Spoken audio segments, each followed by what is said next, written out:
আগামী দিনগুলোতে গণতান্ত্রিক সরকার জনগণের আশা আকাঙ্ক্ষা প্রতিফলন ঘটাতে সক্ষম হবে।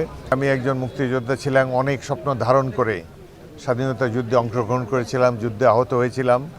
সেই স্বপ্ন আজও বাস্তবায়িত হয়নি। অনেক চেষ্টা, ত্যাগ তিতিক্ষার পর গণতান্ত্রিক ব্যবস্থা আমরা ফিরে পেয়েছি। মহান জাতীয় সংসদের স্পিকার রূপে আমার জন্মস্থানের মানুষের মাঝে ফিরে আসতে পেরে আমি খুবই আনন্দিত এবং দেশবাসীকে জানাই ঈদ মোবারক। আজকে মুসলিম বিশ্বের রাষ্ট্রসমূহ পরাশক্তিদের নির্যাতনের কারণে পিষ্ট, মুসলমানদের বিরুদ্ধে আন্তর্জাতিক ষড়যন্ত্র চলছে। তবে অনেক আল্লাহ রাব্বুল আলামিনের কাছে শুকর আদায় করি, দীর্ঘদিনের দুঃশাসনের অবসান ঘটিয়েছে ছাত্র জনতা এবং এই দেশের সাধারণ মানুষ এবং রাজনৈতিক কর্মীরা, যার ফলে দেশের ভয়ের আবহ কেটে গিয়েছে। একটি গণতান্ত্রিক সরকার দেশে প্রতিষ্ঠিত হয়েছে। আমার দৃঢ় বিশ্বাস আগামী দিনগুলোতে গণতান্ত্রিক সরকার জনগণের আশা আকাঙ্ক্ষা প্রতিফলন ঘটাতে সক্ষম হবে। এই মহান ঈদুল আজহা আমাদের জন্য ত্যাগের বাণী নিয়ে উপস্থিত হয়েছে। আমাদের মধ্যে যারা সচ্ছল তারা তো নিশ্চয়ই পরিবার পরিজনের সাথে আনন্দে ঈদ উদযাপন করছে, কিন্তু দেশের একটা বৃহৎ অংশ তারা অত ভাগ্যবান নয়, অর্থনৈতিক কারণে তারা অসুবিধায় আছে।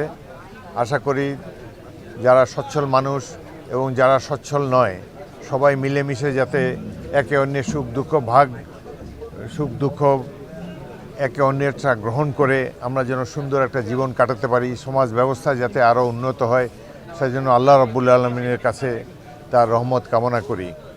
আজকের এই দিনে এটুকুই বলতে চাই যে আমি একজন মুক্তিযোদ্ধা ছিলাম, অনেক স্বপ্ন ধারণ করে স্বাধীনতা যুদ্ধে অংশগ্রহণ করেছিলাম, যুদ্ধে আহত হয়েছিলাম। সেই স্বপ্ন আজও বাস্তবায়িত হয়নি। অনেক চেষ্টা, ত্যাগ তিতিক্ষার পর গণতান্ত্রিক ব্যবস্থা আমরা ফিরে পেয়েছি। তো আশা করি আগামী দিনগুলোতে অর্থনৈতিক মুক্তি আমাদের কাছাকাছি আসবে। বর্তমান সরকার জনাব তারেক রহমানের নেতৃত্বে এই দেশে একটি সুন্দর সরকার গঠন করে সুন্দর একটি সমাজ ব্যবস্থা ছড়িয়ে দিয়ে এই দেশের সাধারণ মানুষের কল্যাণে সরকার আত্মনিয়োগ করবে, এটাই কামনা করি। দেশবাসীকে আবারও শুভেচ্ছা জানাই। ঈদ মোবারক। আজকে দিনটা কিভাবে 20 বছর পর আপনি দেখা করবেন, কোথায় কোথায় যাবেন, একটু সব মিলিয়ে যদি দিনটা কিভাবে উদযাপন করতে চান? এখানে আমিও কোরবানি দিয়েছি, কোরবানির মাংস বিতরণ করে তারপরে এই এলাকাবাসীর সাথে শুভেচ্ছা বিনিময় করব এবং বিকেলের দিকে হয়তো বের হয়ে সাধারণ মানুষের সাথে দেখা সাক্ষাৎ করে তারা কেমন আছে তাদের দোয়া নেব, তাদের জন্য দোয়া করব।